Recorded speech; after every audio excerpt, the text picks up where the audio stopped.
যখন কোনো বান্দা সূরা ফাতিহার একটা করে আয়াত বলে আলহামদুলিল্লাহি রাব্বিল আলামিন, সঙ্গে সঙ্গে আল্লাহ জবাব দিয়ে বলেন হামিদানি আবদি, বান্দা তুই আমার প্রশংসা করলি।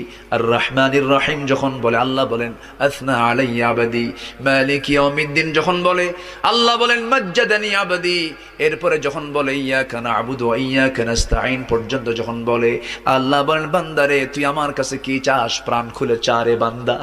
ইহদিনাস সিরাতাল মুস্তাকিম থেকে শুরু করে নিয়া ওয়ালাদ-দাল্লিন পর্যন্ত যখন বান্দা বলে তখন আল্লাহ বলেন বান্দা নামাজের মধ্যে এমন প্রেমের খেলা খেললি বান্দা, তুই যা চাইলি সব আমি আল্লাহ কবুল করলাম। ওই বান্দা যখন রুকুতে যায় আল্লাহ তখন অস্থির হন।